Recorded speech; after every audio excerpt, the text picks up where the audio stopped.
A very great evening to all of you present here. It's my great blessing to have a session on review of literature to all of you here. So before getting into this, I would like to request the audience to kindly note your doubts, and if you need any clarifications, let us have a discussion at the end of our session so that that is not disturbing our flow of this particular workshop. All right. So with this note, I would like to start my presentation. So yes, whenever, not whenever, as far as our research is concerned, being a researcher, review of literature plays a very major role while you do your research. Now, when we talk about review of literature, or when we talk about the reviews, almost 80 percentage of your research work have this should be based upon this review of literature. Okay, so the rest of the part is more about analysis, methodology, and other things. But whatever you are learning, whatever you are doing, that has to be based on your review of literature. To get introduced towards the meaning of what is review of literature, so I have just got this definition for you people to read to make you understand or to put this particular definition in a nutshell. I'd like to say that a literature review is not just reading and summarizing about what has been learned or something like that. Review of literature is more than that. Okay, so it's an organized and a thoughtful process which a researcher will go through, wherein this process will include you will examine, you will evaluate the papers, you will evaluate the findings, you will evaluate the components that has been said by different authors. All right. So, what do we learn in the review of literature, or how do we learn in the review of literature? Is we search for the reviews that is relevant to our subject. Okay. In general, being a researcher, in general, I am not going to learn about the common review of literature is not just reading and summarizing, it's an organized and thoughtful process wherein a researcher will examine and evaluate what the other researchers have studied or has been said about that particular topic. Okay. When we talk about the review of literature, we as a researcher, we will study those papers or those reviews that have been directly connected to our specific topic. Say, for example, if I'm doing the research on mental health, all right, so I am going to learn or I am going to read the reviews that is related to mental health rather than just reading anything and everything possible. Okay, so first we are defining our area. We are going to read the papers that are being connected to a specific topic or our specific research question. We don't have to read everything in general. Okay. So when we talk about review of literature, we know that this literatures will provide us what has been already known or what has been discovered already and what has been concluded in that particular area of research. So that is how we learn or we do conduct the review of literature. Okay. Now, when we talk about this reviews and we have been reading reviews and as per our topic we are reading, we have also gone through what has been already known, what has been discovered and everything. We are now also going to confirm whether whatever has been said in that particular paper or whatever has been said in an total of your reviews, is it trustworthy, is it valid, or does those papers are based on strong methodological points. So all these things you are also going uh, to evaluate all these things. Okay, only then we can find out, or only then we can come to a conclusion about the common findings, what are the contradictory ideas of that particular research or that particular review of literatures that you have gone through, all these things. In the end, the main focus, or after reviewing, you should be able to explain why is your study important, what is the new insight that your study will bring up, and how can this add, knowledge or add to the existing knowledge. So, existingly or right now, At present, there are n number of articles on mental health, right? So how is my particular study going to add on to the existing knowledge? How is my particular study going to give a new insights to that particular topic or to that particular research area? So that is how we have to understand the meaning of review of literature. In short, we can say that a review of literature will only tell you the story of what has been already found on a particular topic. It will help the researcher to find, where the gap is, especially gaps in terms of knowledge, gaps in, you can also assess the quality of the previous work. You can also assess, you can also bring out the answer as in why your own study is needed for the society. That's how you are supposed to understand the review of literature, and that is the main ideology that each researcher should have in connection with review of literature. Now, when we talk about this reviews, there are certain types, uh, starting from narrative, systematic, scoping, and meta-analysis. So, today in this session, I'll be dealing with these four types of review. Uh, yes, any issues? No, no, it's fine. You can carry on. All right, all right. So here when we talk about the types of reviews, these are the four majorly used types when we talk about the review of literature. Okay. Now each types I'll be explaining in detail one by one. Now first one is the narrative review. When we talk about the narrative review, for your understanding, this is the very traditional review, okay, which means this will summarize and interpret the previous research broadly. Here in a narrative review, we don't use a specific method. They will, this particular kind of review will summarize what has been known in the topic, what is the particular trends or what is the theories talks about, what is the general understanding about particular point. Okay, now let me tell you regarding gender inequality. Okay, so let us assume that is the topic, and what regarding gender inequality, what are the review talks about, what are the theories that have been speaking about gender inequality, or what is the general understanding that people have about gender inequality. Okay, so this is how narrative review works on. So that's a very traditional review. The author will select studies, okay, the researcher will select studies on gender inequality, or he or she can select studies, for example, gender inequality in education. They will try to find out the gaps in particular things, maybe considering, various countries and all these kind of things. So far as narrative review is concerned, there is no structured method for article selection. All right. So we don't have a proper structure, or we don't have a proper selection criteria to be filled out for a narrative review. So it's a traditionally based review. So this particular kind of review will talk about the historical perspective, as I have just mentioned a couple of seconds ago. And this will also talk about the policy implications and things. Okay, so main point is that narrative review has been the fundamental, or we can say the traditional kind of review that we've been following.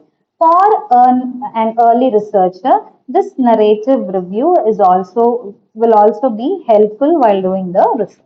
Systematic review. Now, this particular review will answer your specific research question. Now, as I have told you already, research will revolve around your question, right? So initially, you should be having a question, research question about something. Say, for example, what is the effectiveness of physical activity, or something like that. Okay, or let us assume that what is the effectiveness of CBT or psychotherapies in reducing anxiety. So let us assume that this is your research question. Now, systematic reviews will help you to answer these questions. In a systematic review of literature, we collect, we critically analyze and summarize the findings. Okay, it's a structured way, it's a transparent method of identifying and evaluating studies. A very well defined research question, which includes inclusion, exclusion criteria, considering all these things, a systematic review will happen. Now, for a researcher, okay, so the beginning in the beginning of your PhD days or your research, in order to find out the understanding or in order to have a clear idea about certain topic, reviewing a systematic reviews will also work in. Say, for example, the title might have been study or the title might have been the effectiveness of um, behavioral therapy on mental health, a systematic review or a systematic literature review.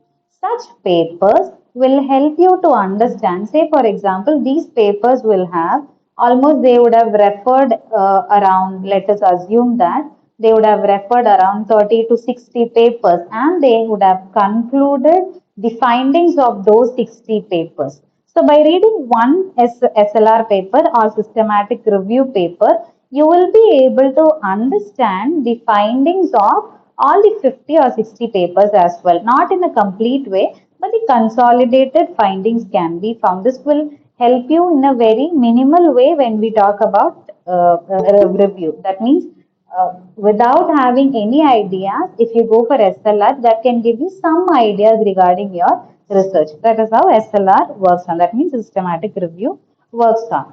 The next is the scoping review. Now, this type of review will map or is a type of research where the reviews this will map the existing literature on a broader topic. Even this will help us to identify gaps. This will help us to identify themes and nature of the research. And one important thing about scoping review is that we use, apart from the other reviews, here we use a wide range of sources. We can use the articles from peer reviewed journals. We can also use the gray literatures. Okay. So using those literatures also you can use this scoping review, which means nothing but maintaining a kind of sheets or having a kind of sheet where you can understand by learning. In this paper, you have found out this particular findings. I'll show you in a couple of minutes. I mean, in my future further slides, I'll show you how the scoping review also works in. Okay, so this particular scoping review will also map the existing literature and this will also help you to find out the research gap, which is the main and the important component in doing a research. The next one is meta-analysis. Now, when we talk about this particular type of research method, this meta-analysis will combine the results of many papers. All right. So this will combine the data from multiple quantitative studies using statistical techniques so that we can understand the overall effect. Now, let us say, for example, meta-analysis of impact of physical activity on depression. Okay, let us assume this. This is the topic, meta-analysis of the impact of physical activity on depression. Okay, so papers related to this particular exercises or physical activity and depression, all these papers will be collected and using a quantitative measure, meta-analysis will help you to understand or that will summarize and give a direction regarding the strength of a relationship between variables, or we can say regarding the magnitude of difference also between variables. Okay, so that is the beauty of meta-analysis here. So by doing this also, this will be giving you a high level of evidence regarding the papers that you have studied. Now, moving on to the second part of our session, I believe all of you are following right now and it's going well. Moving on to the next part of our session, searching and managing literature. So we know what is literature now, what are the different types of literature. Moving on to the next one, there are different things which you have to understand while searching and managing it. Now, when we talk about searching strategies, there are different techniques which you have to use in order to get the relevant review of literature from different databases. We know different databases, right? So we have got Google Scholar, we have got Scopus, Web of Science, many kind of dimensions AI. Okay, so there are different databases, PubMed, JSTOR. Okay, different databases wherein you can use or you can search for relevant articles. Now, how are you supposed to search for articles when it comes to uh, searching for articles? All right, so coming to the searching or searching strategies. Okay, now first one is that you need to use the boolean operators. Now when we talk about the boolean operators, which is nothing but, here you can see some words. Okay, the words that are used to combine or exclude your search. Say for example, let me use gender. Okay, so this is my broader area, or let me use gender. Yeah, gender, and I am using a word so that it can connect me to a different one. Okay, so if I am putting on gender, there are, here you can see how many number of results I have got. Okay, so around there are n number of 50 lakhs 80,000 papers are available on gender. Okay, so I'm putting on something called as using my combining words, that those are the three terms, and or not. Okay, so using these words we can search um, the literatures. All right, so gender and education. Okay, so I'm searching for this now. Now when I say gender and education, the numbers have reduced here. Okay, now again let me say gender and education, and I'm putting on India. Okay, so the results will go down again. Okay, so likewise we can search. Even in the left side, you can find out custom ranges wherein you can find out which year you have to start, which year you need. Okay, likewise you can filter and you can start to choose the articles. Now let us assume gender and education in India. I want this article and I'm going to download it. Apart from this, we can also go for something called as Dimensions AI. All right.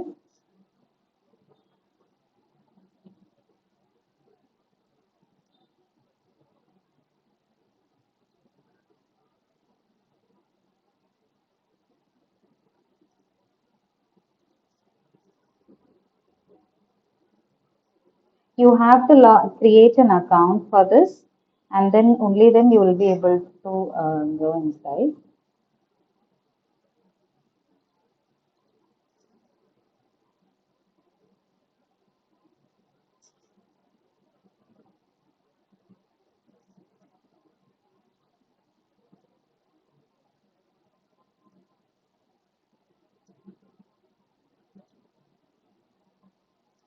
All right, so this is the screen, or this is the page of Dimensions AI. Okay, so this will help you to get your papers as well. Okay, so we can use Google Scholar.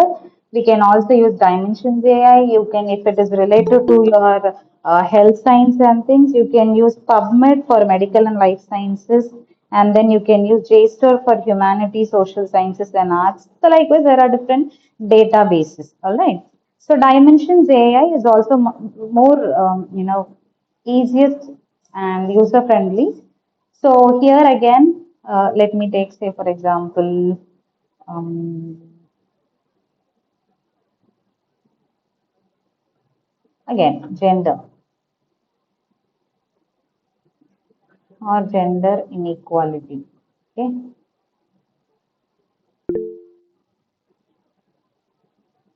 right? So here I have to opt whether I need full text or things like that. So publications, here I have got a number of papers which will talk about gender inequality, because that is how I searched for. Okay, so that will talk about gender inequality.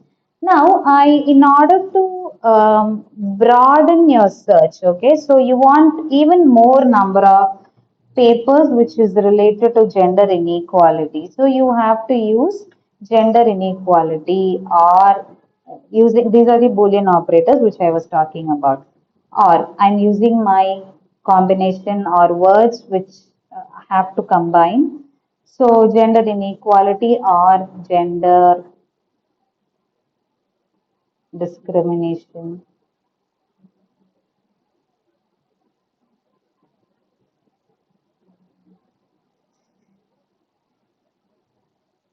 Even here you will get some number of publications. Okay, so or will be there to broaden your research. Okay, and then let me see gender and gender inequality and gender discrimination. Okay, so right from your first searches the numbers will be less. Okay, so and will help you to narrow your searches. Okay, narrow your search, or will help you to broaden it. It will increase the number and will help you to reduce the numbers. Okay, now I am putting on and India.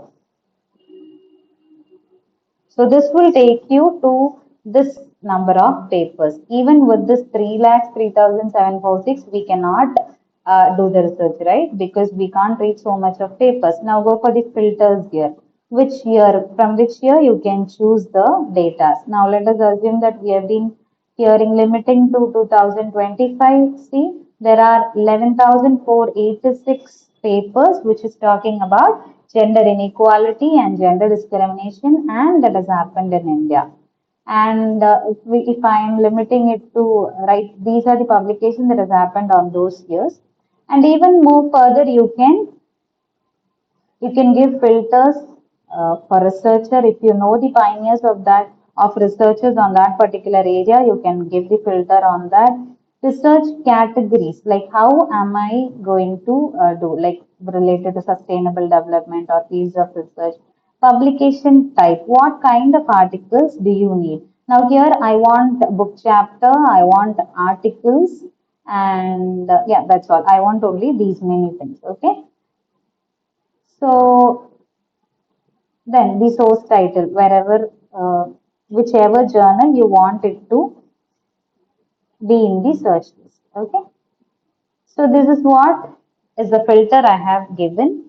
Considering that earlier I was having 3 lakhs and some papers. Now considering all the filters and reviews, I have got 1,90,093 papers. Okay. So here likewise you will be able to look into the papers. Now ultimately if you want to say, for example, I want to download this particular sheet, or you can also sort it by relevance, or you can also sort it by citations. Okay, when the depending on the number of citations, you can also improve. You can also find it out, and then there might be option like, I mean, there is an option like show abstract. Okay, so likewise, if you start doing it, you will be able to come to certain number of papers. Okay. Now this is just the idea how you are supposed to get it. Now here again you can save this particular document.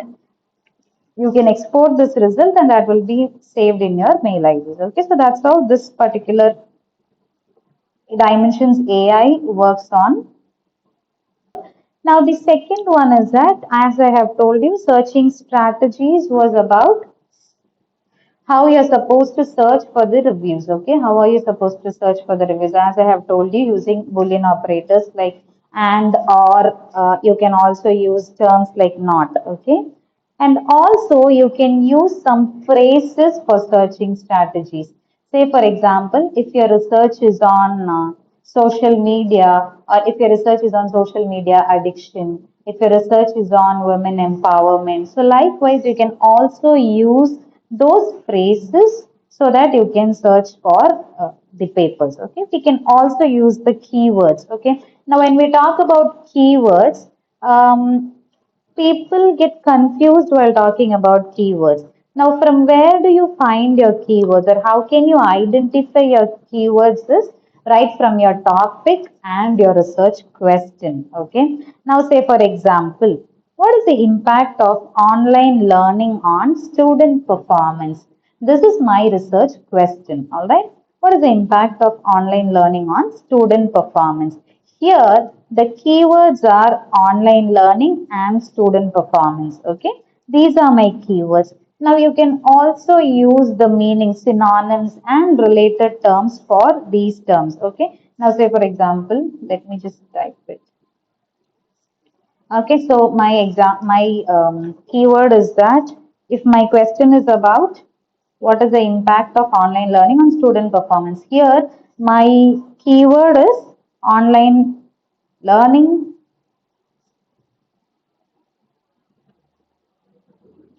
and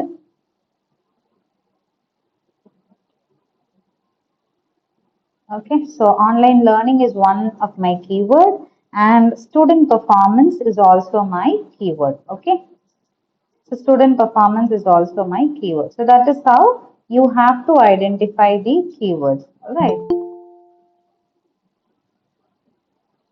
So this is how you have to work on your keywords. Like you can get the keywords from your topic and your research question. That is how you're supposed to find it out. Now, apart from this, as I have told you, you can also use terms that can refer online learning. Say, for example, e-learning or virtual classes or digital education. So all these things can be synonyms of the term online learning. So you can use those words also to find out the articles. Then coming to the next point, student performance. So even for student performance, what we can do, we can go for another terms that means academic achievement or test score, something like that. Okay. So you can combine words using Boolean operators. You can find out similar words for your keywords. So what is more important here is your research question is more important whenever you're doing a review of literature. For getting the reviews, your research question is more and more important. So if you have not got the research question, make sure you are able to, work on that. So research question is more important here. Now coming to the third one, this is the databases. So just now I was showing you Dimensions AI, right? So find out the databases. Say for example, Dimensions AI will talk about a number of articles will be there related to science and social sciences, humanities. So databases on like Dimensions AI, PubMed we can use for medical and life sciences. And then we have got Scopus, JSTOR, Web of Science. So these are all and even Google Scholar can also be used as database. So these are all the avenues or databases where you can collect the reviews, okay, where you can get the reviews or you can search for the papers and you can get the reviews, all right. Now the next one is the managing tools. Now when we talk about the managing tools. This reference, we are talking about reference management tools. All right. So, for example, Mendeley, Zotero, which are all, Zotero is completely free and open source. Mendeley is also good when you have to manage your literature review. Okay. This will help you to have, save references and this will organize your papers properly. This can also generate the citations as per your requirement. So these components or these reference management tools will also work in. Might be if possible in the upcoming sessions or might be another day, we will try to organize sessions on reference management softwares like Mendeley and so because talking about Mendeley itself will take around 2 hours. Okay, so that will take much more time. So when we talk about searching and managing literature, it is like searching for literature is like treasure hunting. Okay, because the way or the better you map your keywords, the better you map your keywords, the better you map your databases. Say for example, I cannot search for my social science research in PubMed, okay, because PubMed is mainly for medical and life sciences, okay. So likewise, you will have to have strong understanding about the keywords. You have to have strong understanding about at least a few databases where you can get the literatures. To start with, you can go with Google Scholar. All right. To start with, you can go with Google Scholar followed by Dimensions AI and other things, wherever you're feeling comfortable with. Okay. You have to have, as I have told you, it's a treasure hunt. You should have proper ideology about the keywords. You should have proper ideology about the databases and the techniques, that means the Boolean operators, and you should be able to manage those treasure. Now, what is the treasure here? It is our reviews or papers. Okay, you should be able to manage those treasures using managing tools like Mendeley, Zotero, and other things. Okay, so these will help you to have a track on what are your research and things. Okay. Now, coming to the next one, there are different platforms which I wanted you people to know and understand when you have to collect or when you have to go for a literature collection. Okay, so let us see, time permits, let us see one by one.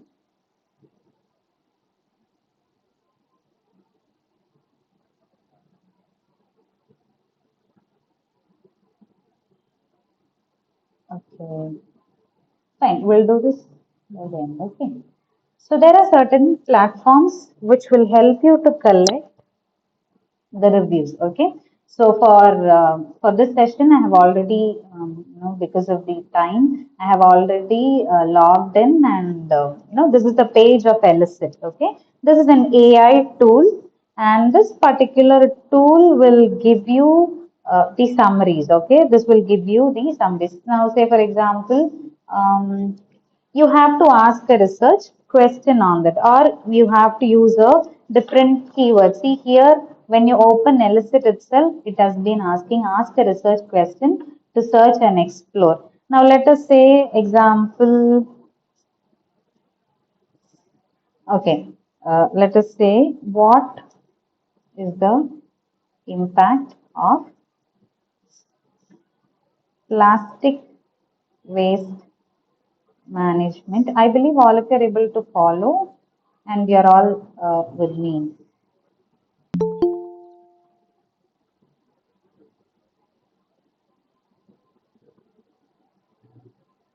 All right.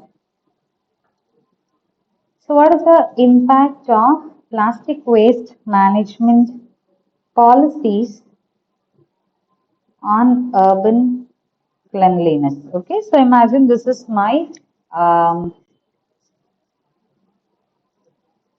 research question. Okay, in Indian cities, this is my research question. So, I'm going to find out the papers on this on my research question. All right. So, I have done this.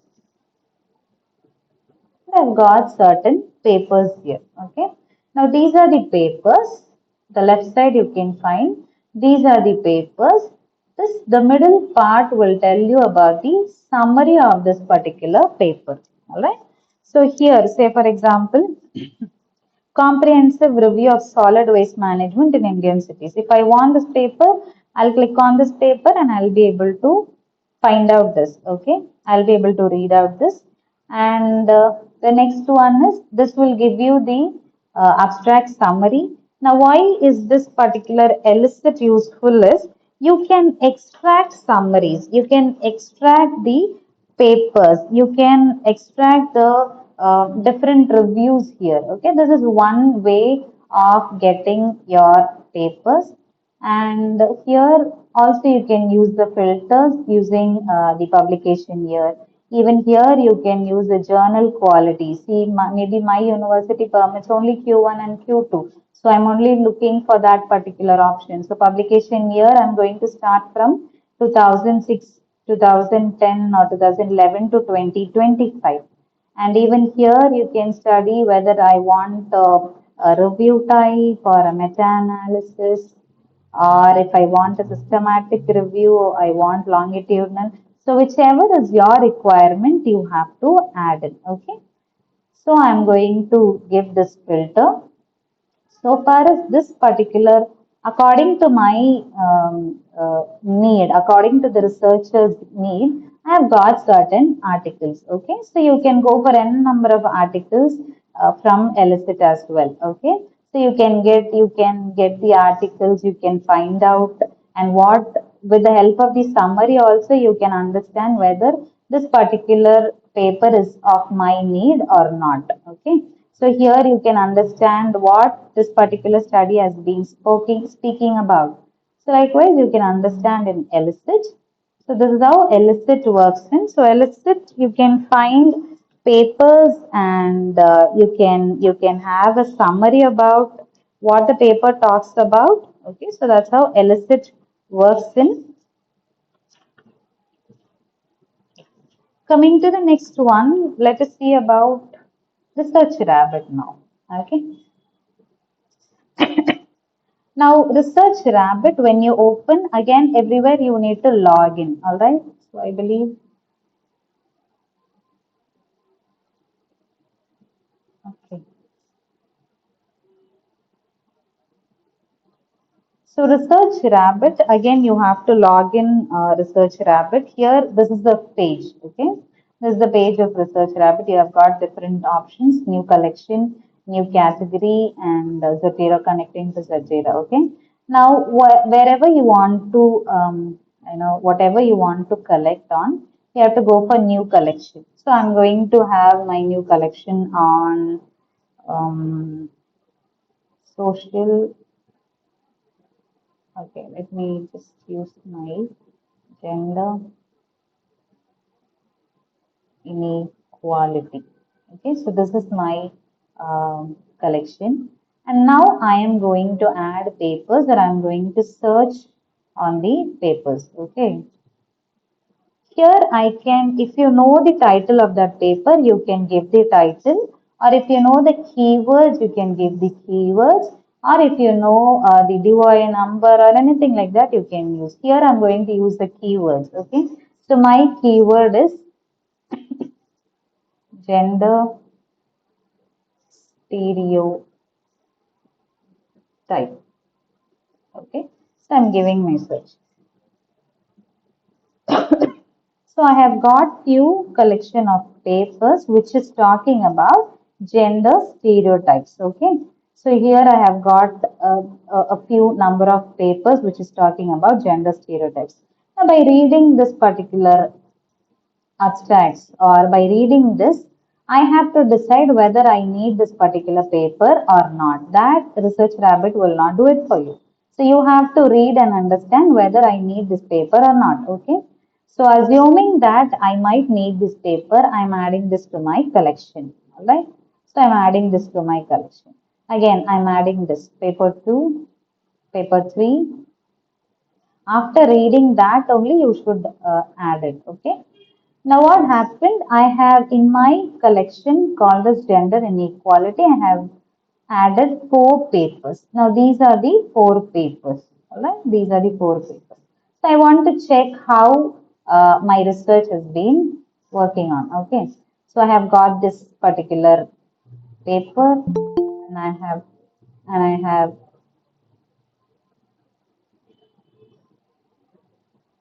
this is what is your outcome of research rabbit. Now let me say this one. Okay. So as so far as my second paper is concerned, okay. So I have clicked on my, let us assume first. Okay. Now I'm clicking on my second paper. Okay. So women at work, pathways from gender stereotypes to gender bias. Okay. So this particular this one talks about the abstract. Okay. So when despite important advances, this is the abstract. So I'm going to choose the references or I'm going to explore whichever is available. Here I'm going to explore it, okay, whether it is relevant or not. Okay. And then moving on to the third one.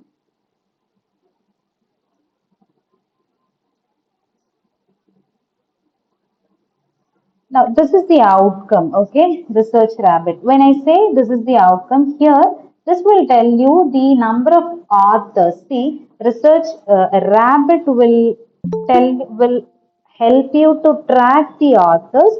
Research rabbit will give you the map of related papers. All right. So, how are certain papers related to gender stereotypes of leaders? So, I have chosen this one. And accordingly, what happened? These many authors are being related to my paper on this. So what I'm doing is I'm going to choose the author. So I have to select all references and I have to go for it. See here you can see there is no similar work on this particular paper.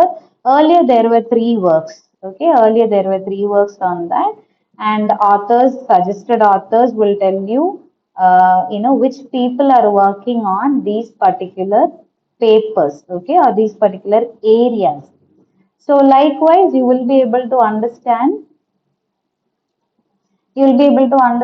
how people are being connected or how I can rate or how I can connect my papers, okay, how I can track the authors, how I can look for the publication opportunities. So likewise we will be able to understand, or we will be able to connect it.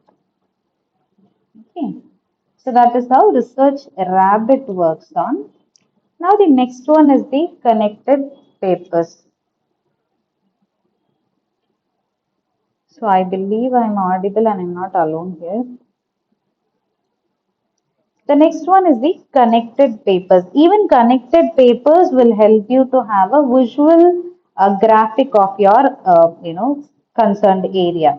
Okay, even here you can find out the keywords, paper and other titles. Okay, so considering the time, I'm not getting into this much. Semantic Scholar also will help you to find out the papers with the help of, let me just put in only connected papers. Okay.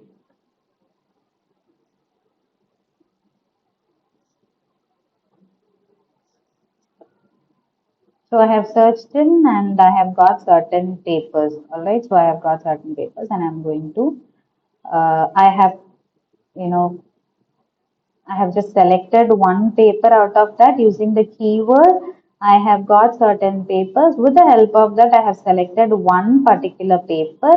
Here, this will help me to understand how are these papers or these authors connected. Okay. So how are these authors connected? See, when I say gender discrimination in depth, so these authors are being connected on this particular topic. Okay, so connected papers will tell you how different papers are being connected. How is one paper, I mean, say for example, see the prevalence of depressive and anxiety symptoms. How is this bargaining of patriarchy and how this particular paper is being connected with different other authors? All right. So that's all. So that's how this works then. Okay, so even if I want to get the paper, I can just click it and then I'll be able to get it. Perpetuation of gender discrimination. Gender discrimination. So these are all the papers that have been connected to gender discrimination. That is what it is about. Now let me just choose some other paper. How do measure gender discrimination, which means these are the papers. If I am clicking somewhere, okay, see Brown 2020, when I give my cursor on that, on the right side you can find the paper. All right, so you can find how do we measure gender discrimination. So I am referring to some other author. So this particular, by using this connected papers also, you can get an understanding about the connection between papers. Say for example, around 50 papers are talking about gender discrimination. So this will help you to gather or manage all to get the literatures for you people. So that's how this connected paper also works in. So without much delay, let's just continue with our other formats. This is certain platforms that I have just given for you people for literature collection. These things will help you to collect your literature. These are all AI tools. This will also give you the summary. Here, connected papers will help you to have foundational understanding about your particular topic, and then consensus app that will also help you to summarize the sources. So likewise, these platforms for literature collections will help you to gather the literatures, and this will help you to understand how much a certain topic has been studied about, how much we need to learn, or what we are supposed to learn, which has been understudied in this particular topic. Likewise, you will be able to understand what has been studied and what has to be studied further. Okay, so that's how platforms will also help you in case of literature collection. Introduction, body of a literature, and the conclusion. Now, what should an introduction part have? So, this particular part should tell the reader that what are you going to explore, and here is why this particular component is important. Say, for example, you have to explain why this particular, let us assume that gender discrimination. Why is gender discrimination or the topic gender discrimination matters. What is the scope of that? Okay, and what has to be achieved in terms of gender equality. So likewise, you will have to give an introduction about what you're going to explore and why are we going to do that. That is what has to be there in your introduction part. Coming to the body of your literature, the body of your literature should be based on it is advisable to be based on these components. Okay, so either you have to present your literature in a thematic way, which means you're organizing your literature by themes and by topics. Say for example, I was talking about gender discrimination, right? So gender roles or media influences, inequalities in family. So you have to organize your review of literature with the help of themes, okay, certain themes like gender roles will also talk about my broader area of research, that is gender discrimination. And then media influence will also talk about my gender discrimination. Likewise, you will have to organize your literature based on different themes, all right? And then coming to the next one, that is the chronological order. Now, when we talk about the chronological order, you have to order your literature by the trend or by certain timelines, like how research on this particular topic has evolved. Okay, you have to organize the researcher as per years or time periods. Okay, so likewise, you will have to organize when you are choosing chronological literature review. The next one is methodological literature review. When we talk about this will talk about the research designs or the methods that are used. Say, for example, the qualitative studies or quantitative studies. This focuses more on the research designs. All right. So here, when we talk about the body of research, this part is not a summary of your study, but it's an analysis. All right. It's an analysis wherein you are connecting ideas, you are comparing findings, and you're also pointing out the gaps. All right. So that's how the body of literature will work on. All right. Then the last one is your conclusion part. When we talk about the conclusion part, the conclusion should summarize what is known, what is unknown, and that has to justify your research, your own research. Okay, you have to include what are the findings or patterns that you have gotten. You have to include the gaps in the literature, and you have to include how your research is going to contribute in order to address that particular gap. Okay. Now, when we think of conclusion, you should think that it is a bridge from what others have said about a topic and what are you going to do next. That's how your conclusion has to come to a closure. Okay. As I have mentioned, this is just an example for the body of literature. So themes, for example, economic inequality, educational, chronological is the year wise. Methodological review is as per the designs and the methodology used. All right. Likewise, it works on.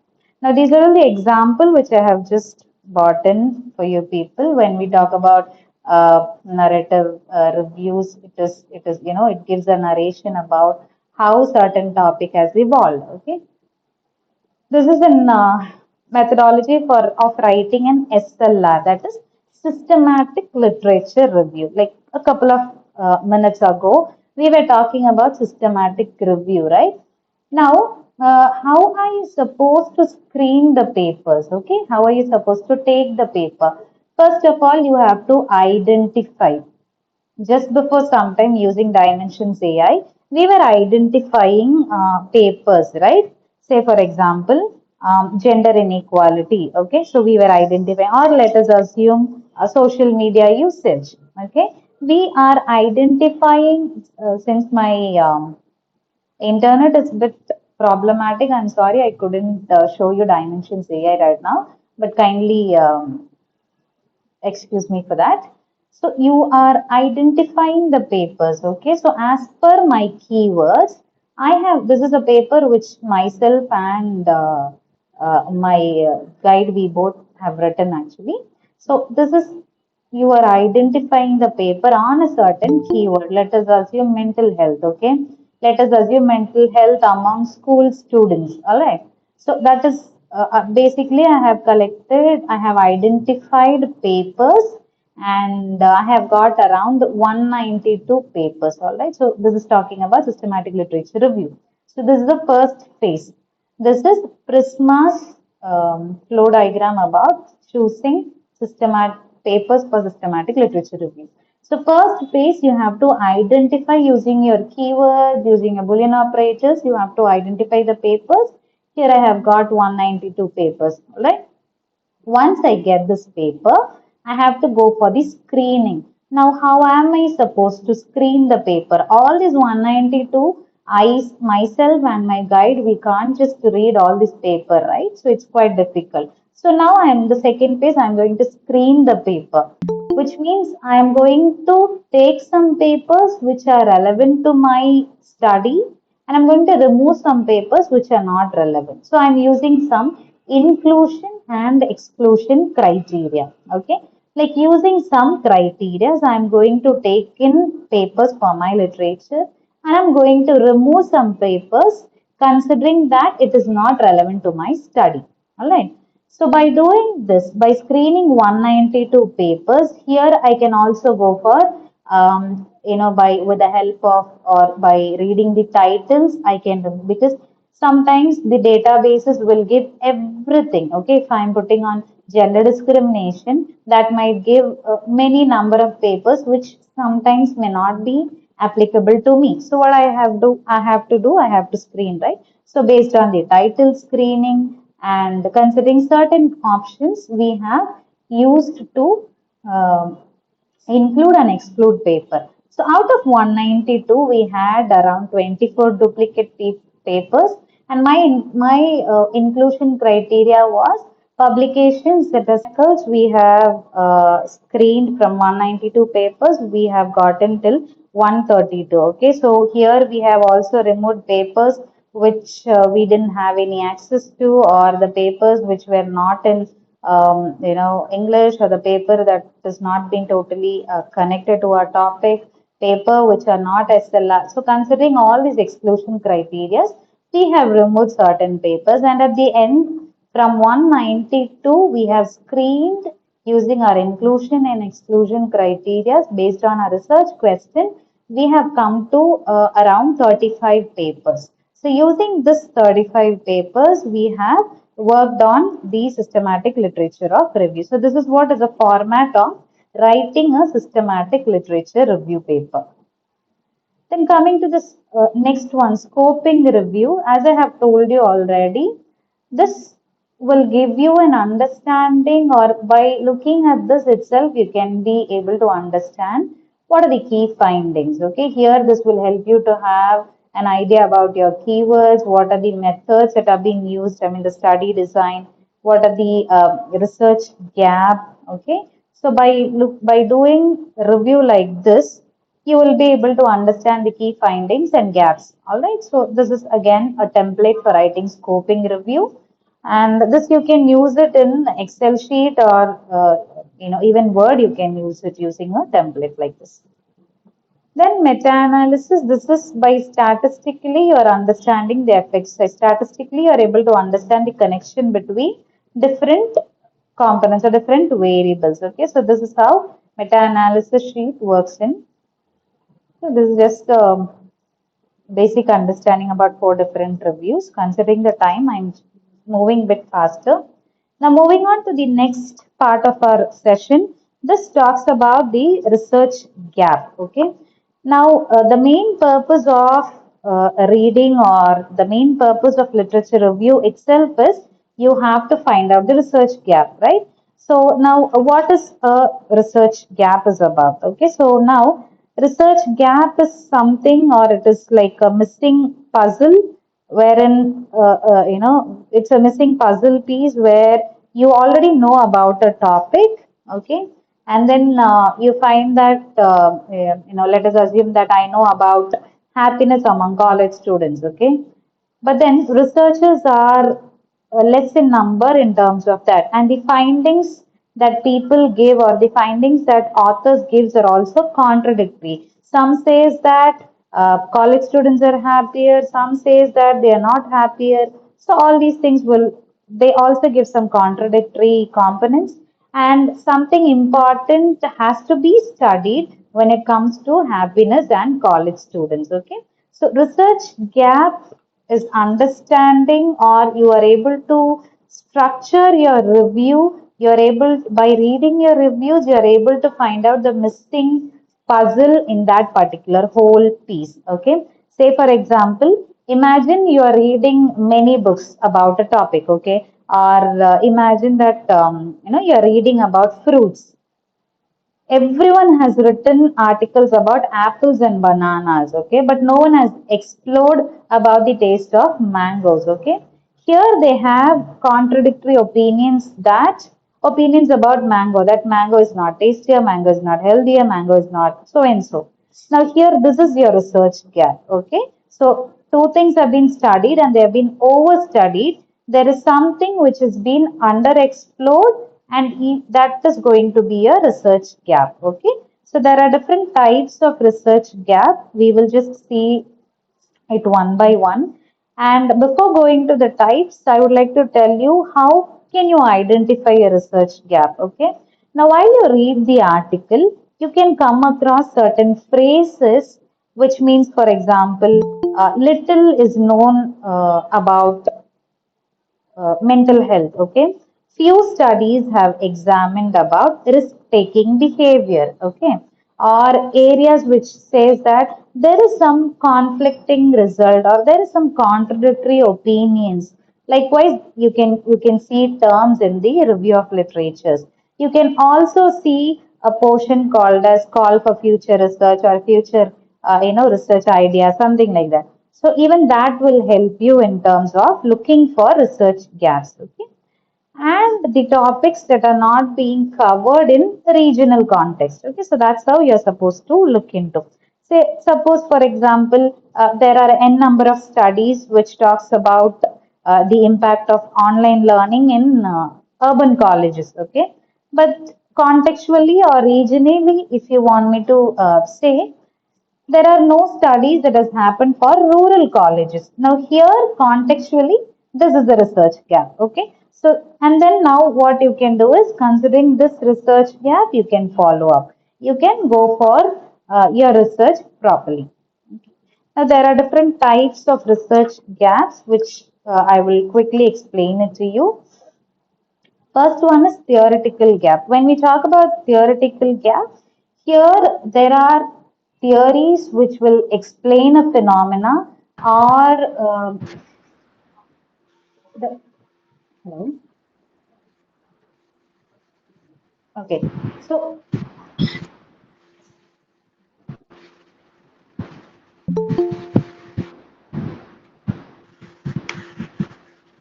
sir,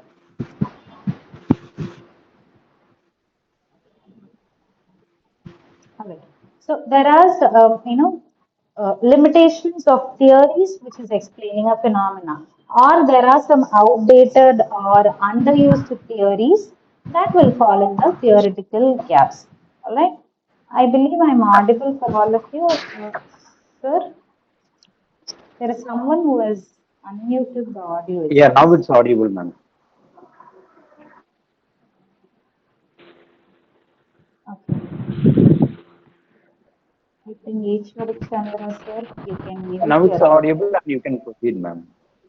Yes, sir. Somebody has unmuted their audio, and yeah, yeah, okay, no problem. So here, so theoretical gaps. Okay, so for example, let me tell you that there might be studies which talks about social media and self-esteem, and they talk in the context of psychological models. Okay, but then there are limited studies or no studies which talks about intersectionality, which talks about feminist theories, so that they can examine how gender and how self-esteem works in. So likewise, theoretically, if there is limitation in a theory to explain about a phenomena, That talks about theoretical gaps.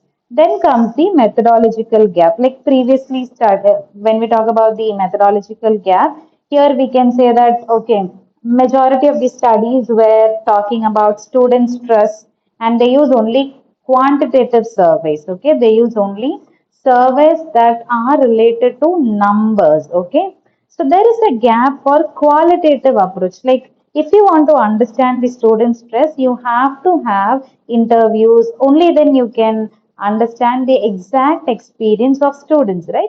So methodologically, if you can find out gaps like this, that is a methodological gap. Like they have, on certain areas, they have only used quantitative studies and they have not used qualitative studies. So likewise, you can understand or you can say about the methodological gap.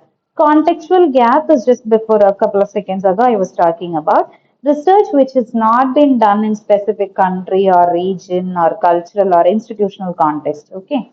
Now, studies were on gender roles in education and they are majoritarily in the Western countries. There is very less number of studies in this topic in India or in rural India. So this is a contextual gap. For your information, if you're doing research, always go for, majority of the times go for theoretical or methodological, maximum theoretical gaps because some people or some examiners might not go for or might not accept contextual gaps. Okay, so that is for your understanding. Then the next one is population gap, which means certain studies would not have been done in certain community. For example, workplace harassment that focuses more on women rather than more on women, but they don't focus on the non-binary individuals, right? So the researchers that not have been done to a specific demographic population that will be called as population gaps. Then comes the evidence gap. When we talk about evidence gap, there is no enough empirical data. Okay, there is no or that is very less number of data which can support an evidence. Okay, say for example, rote learning will improve the learning outcomes. So studies talks about rote learning that can improve the learning outcome, that can improve the learning need of a student. Let us assume this on this topic there are studies, okay? But there are some people who say that no, it is not like that. Rote learning will worsen the children's outcome, learning outcome. So there are the other party which says which opposes this particular component. There is one particular group which supports that component. So in order to find out or in order to but there are what do we say, there are very less number of studies which gives you clarity about what is good. Okay, so this is called as evidence gap. And then practical or policy gaps, like research that is not related to real world solutions or researches which doesn't give you solutions or that doesn't go for policies or programs. For example, studies on urban poverty. Okay, so there are studies on urban poverty, but no research or very limited number of research were based on policy recommendations, or there were very limited number of studies based on welfare systems. All right, so that is a practical or policy gaps which does not lead to real world solutions. Okay, now referencing and citation. I'll quickly go further and kindly permit me to take another 10 or 15 minutes. So referencing and citation. Now we all know what is referencing and citations, right? So here referencing is nothing but the full source of information. At the end of your paper, whether you have written you're writing a thesis or you're writing a paper, journal paper or a book chapter, anything. Okay, so you will use certain number of references.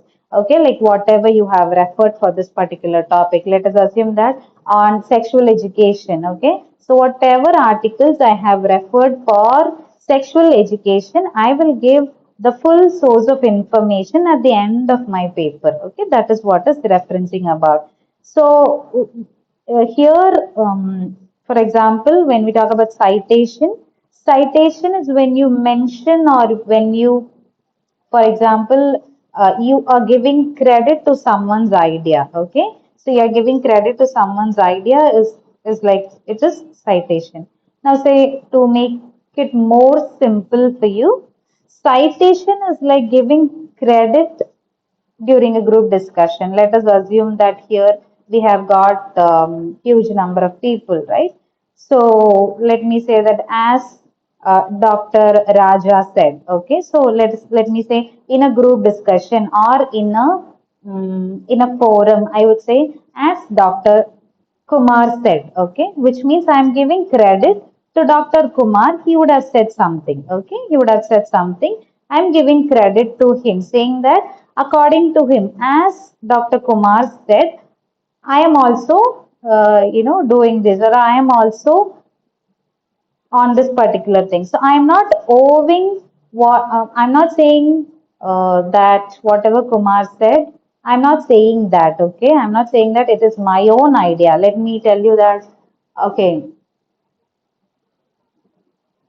as happiness or as age increases, happiness increases, okay? So this has been defined by Dr. Raja, all right? But then I wanted to show it as my own idea, saying that as age increases, happiness increases. Without giving his credit, without keeping his name in my article, I am showing it as my own idea. I am showing it as my own, what do I say, my own idea. That's a plagiarism. But citation is about giving a mention. Wherever you have got the source, you are giving credit to them. As Dr. Raja said, as happiness increases, I mean, age increases, happiness also increases. So that's what citation looks like. Citation is about. Referencing is I am sharing the contact details or the book details about Dr. Raja after the discussion. Okay. So referencing is full detailed information. Citation is giving credit. I'm only using his name to cite something, to say or to reflect something that he has already said. Okay, that's what is referencing and citation.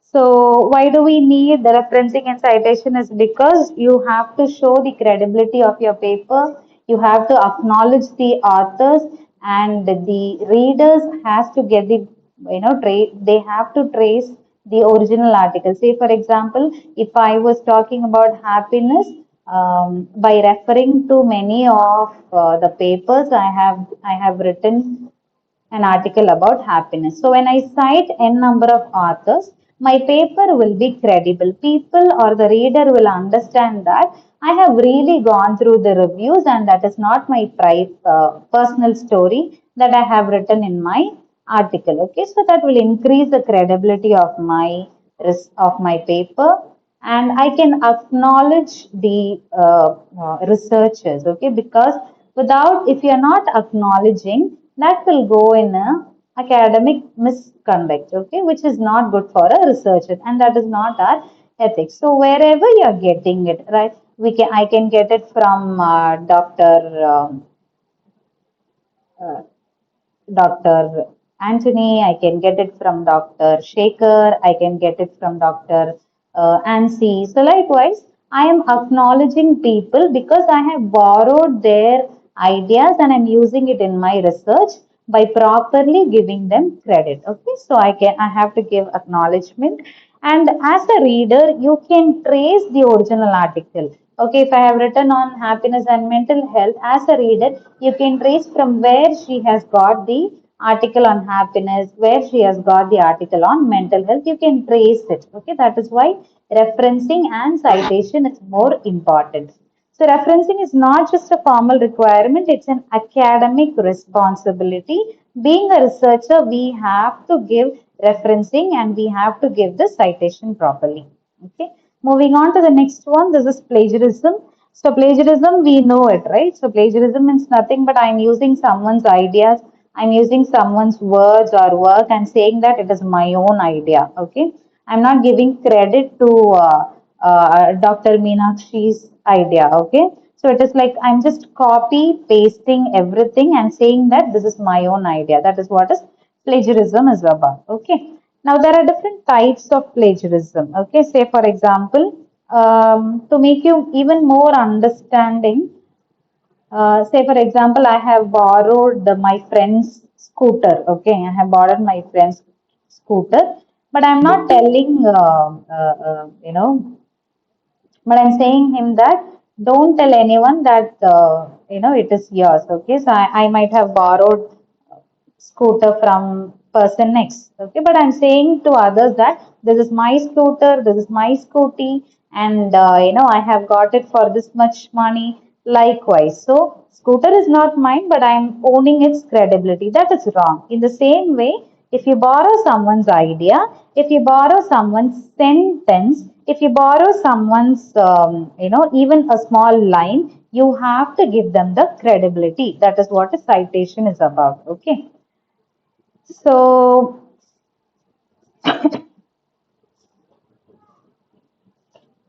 coming to the types of uh, plagiarism, okay? Coming to the types of plagiarism, direct plagiarism. Like if you're copying from word to word, okay, that is called as direct plagiarism. See, I've been talking about citation, I've been talking about plagiarism because one important thing which is affected in terms of plagiarism is when you don't properly cite someone's article, okay? So citation is more important, which will reduce your, the ability of getting into this plagiarism things. Okay, so citation is more important when we talk about plagiarism. All right.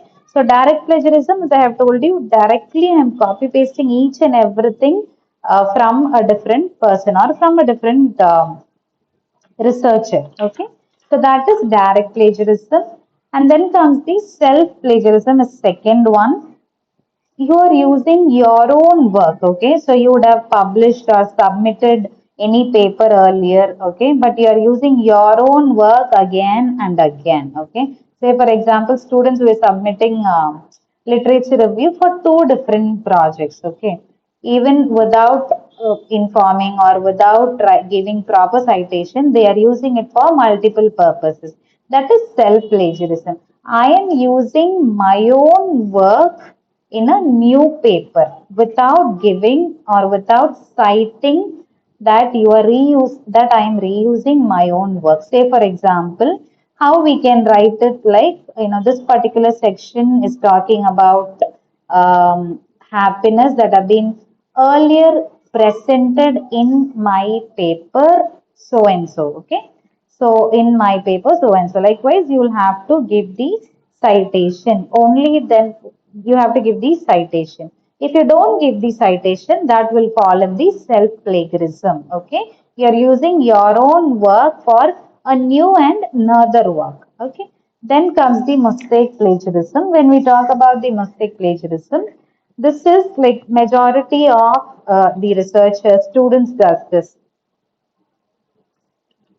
because you take ideas from different sources. Okay, you take ideas or you take phrases from paper 1, some phrases paper 2, some phrases paper 3, paper 4, paper 5, and you blend everything together and you come to your own sentences and you're writing it, saying that this is your own finding or this is your own work. Okay, mosaic plagiarism is you're taking phrases or ideas from different papers, from different authors. You are combining it together and putting it in your own sentences. You are showing some idea, saying that this is my idea. That is what is mosaic plagiarism. Okay. So this often includes paraphrasing. So they will take line 1 from paper 1, line 2 from paper 2. Likewise, they will collect, they go for paraphrasing and they just paste it in their own paper. That is what is mosaic plagiarism. They feel that by doing this, they will not, my work will not be considered as a plagiarized one. No, even in this mistake plagiarism, you have to give proper citation. See, when you cite the authors properly, you the chances of being in plagiarism is very less. Okay, when you cite them properly, because lot of citations also will help you to give credibility about your article. So likewise, when you don't cite, also that falls under plagiarism. Accidental or unintentional. Okay, when we say accidental or unintentional, majority of the researchers, when they are caught of plagiarism, they use this type to be escaped. Okay, that means this occurs when someone accidentally or when someone forgets to cite. Okay, or they think that if I do, or if I paraphrase it properly, that alone is fine. Okay, and if I'm paraphrasing it, I need not cite that author. Okay, so that is how this unintentional or accidental plagiarism works in. Okay, here they will forget where, say for example, I would have read that school students are emotionally supported. Okay, so this is a line I have read somewhere, but I have forgotten where I have read it. Okay, so now I am unable to search which author was talking about this particular thing. So when you forget to cite a source, that will fall in accidental or unintentional plagiarism. All right. So that is how it is. Now direct plagiarism is copying exactly words without citation. Self-plagiarism is reusing your own previous work. Mosaic is mixing different phrases, different words, and blending it in your own sentences and using without citing. Last one is mistakenly or forgetting to cite and properly paraphrase it. Okay, that's how these plagiarism types works in. There are different tools that can help you to detect. There are different tools that will help. Sorry.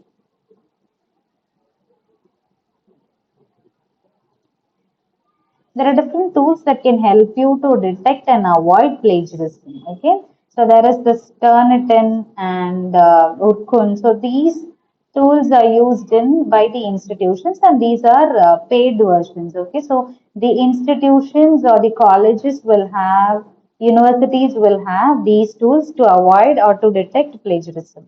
Then there is something called as Flake Scan and Quillbot. Grammarly is more user friendly, and the majority of the researchers use this to paraphrase and to detect plagiarism. So, even before submitting your assignment or thesis, if you can go for your level plagiarism check, that will be much more useful. Okay.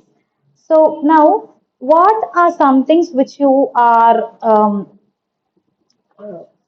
not supposed to do? Okay, not supposed to cite, or what will be. All right, so understand what has to be cited. Okay, not every sentences in your paper or not every sentences in your research needs to be cited. Say for example, if you're talking about a common knowledge, if you're saying that okay, Mahatma Gandhi was born in 1869, that's a common knowledge, you need not cite on that. When we are talking about widely known facts, okay, water boils at 100 degrees Celsius, you need not cite that. Okay, so what are you supposed to cite is when you're taking someone's original idea, when you're taking someone's opinion, when you're taking a different person's research findings, when you are taking a different quote from a different person and claiming that it is yours. Okay, so when you're taking something from different person itself, you have to cite. Okay, so that's how you have to do it. The second point is, in order to reduce or to prevent plagiarism, first one is, as I have told you, you have to cite properly. Okay.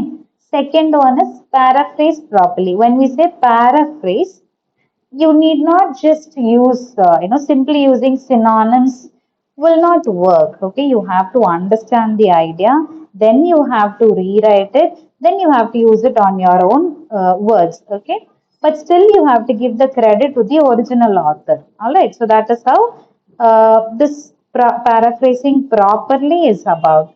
Now if you change a few words, it is not about paraphrasing. Okay, so change few words and simply just pasting it, it is not paraphrasing. Okay, by paraphrasing it properly also you can prevent plagiarism. And then you can keep track of your sources, as I have told you, in order to avoid unintentional plagiarism. I mean, unintentional plagiarism.